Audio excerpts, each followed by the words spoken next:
Halo, kita bertemu lagi. Kali ini saya akan menjelaskan tentang modul 1.4 A.6, yaitu budaya positif. Saya Eva Regina Sirait, calon guru penggerak angkatan kelima. Kali ini saya akan menjelaskan tentang penerapan segitiga restitusi di sekolah. Sebelumnya, saya akan menjelaskan pengertian restitusi.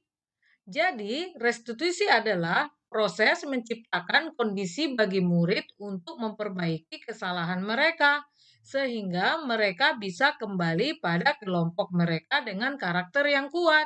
Ini menurut Gosen tahun 2004. Restitusi bukan untuk menebus kesalahan.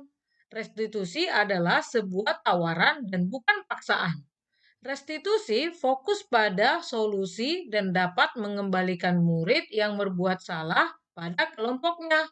Restitusi mampu menggeser sikap yang gagal menjadi sikap yang berhasil.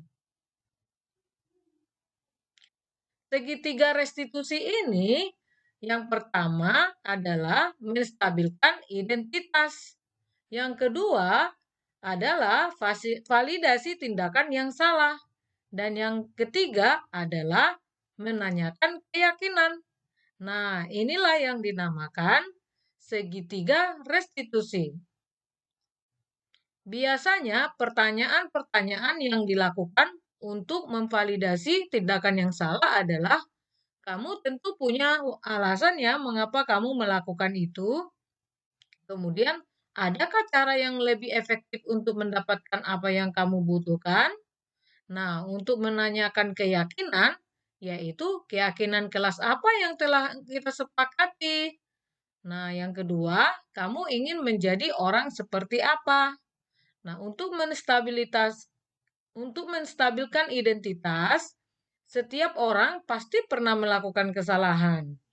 Kamu bukan satu-satunya yang pernah melakukan ini. Nah, sekarang kita melihat contohnya ya. Nah, ini adalah dua skenario permasalahan. Praktik penerapan segitiga restitusi. Kasus pertama yaitu melanggar nilai keyakinan di kelas, yaitu membalas kejahatan dengan kejahatan. Anastasia, murid kelas 6 Lentera Harapan Medan, ketika jam istirahat, temannya Fredrik menyiramnya dengan air. Kemudian Anastasia marah dan membalasnya kembali dan menyiram temannya. Kemudian temannya menyampaikannya kepada guru. Setelah itu dia dipanggil guru dengan masih hati yang kesal dan marah. Mari kita saksikan videonya.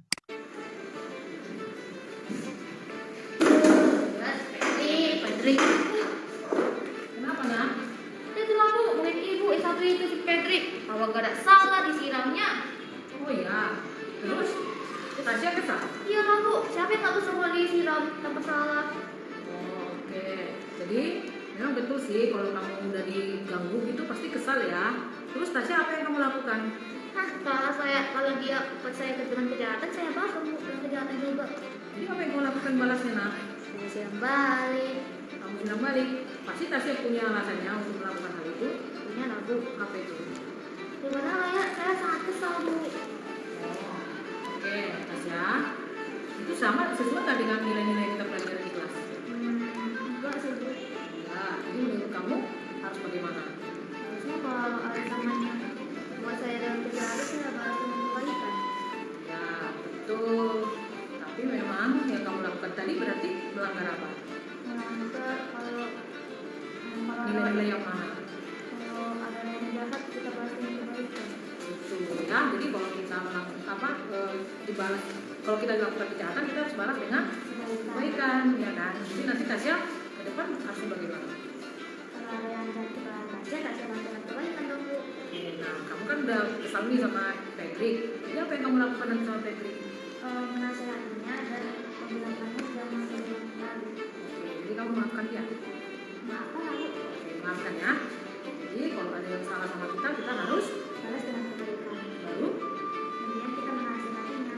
baru kita maaf. jumpa sama Febri udah baik kan ya? Makasih Tasya. Sekarang gimana perasaanmu? Alhamdulillah sih Bu, nggak bilang sama Tasya.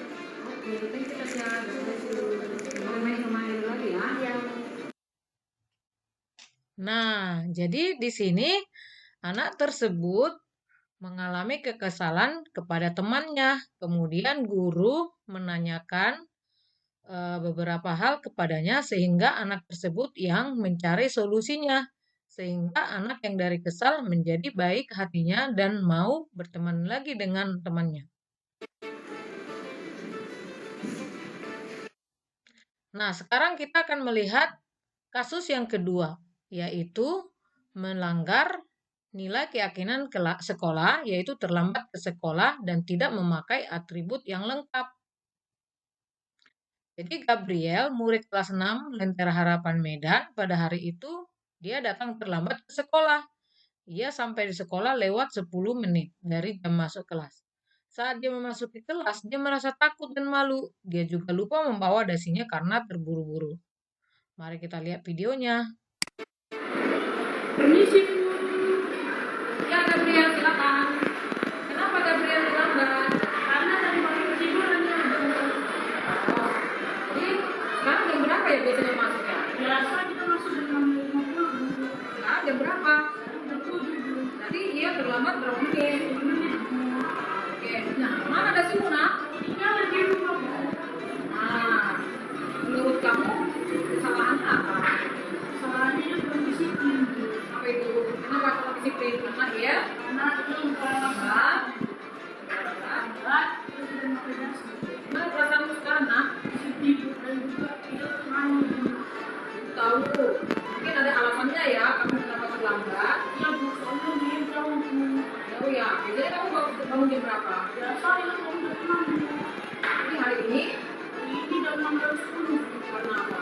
Karena tadi malam itu dia karena lupa udah terus dan malam dia terus. Oke, aku tahu ya, berarti dia tahu kamu salah karena kamu terlambat dan terlambat itu ada alasannya karena kamu lupa memasang alarm ya? Iya Bu. Oke, jadi kedepannya bagaimana ya? Kedepannya harus lebih cepat datang lagi dan juga lebih cepat bangun. Oke, dia berarti melanggar nilai-nilai yang mana nih? Nilai-nilai disiplin. Oke, jadi ke depan harus bagaimana? Harus memasang alarm terus dengan lebih cepat. Ya, sehingga nanti bisa persiapkan bawa dasinya ya. Oke, lain kali dia berarti udah tahu ya harus disiplin waktu dan tepat masuk jam 6.50 ya. Terima kasih ya.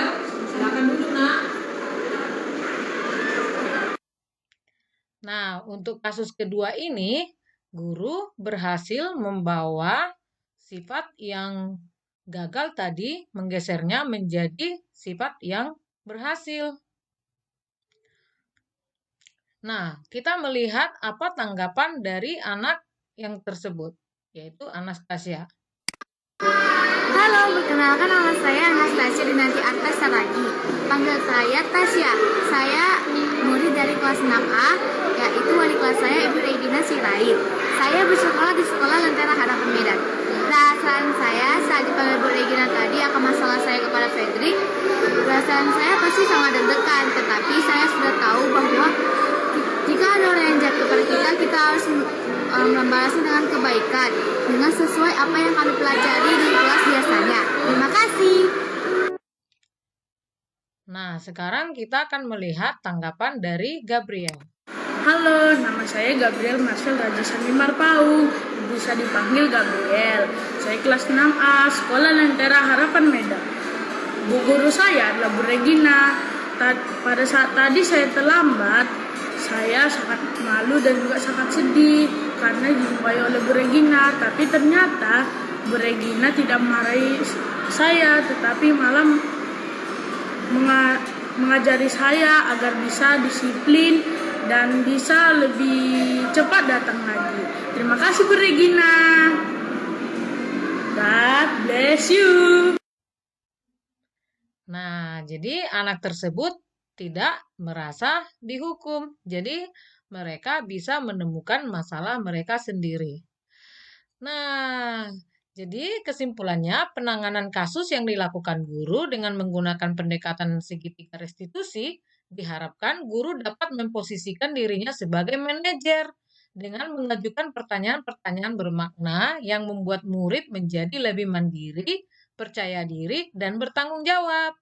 Demikian pemaparan saya dari modul 1.4 ini. Terima kasih, Tuhan memberkati.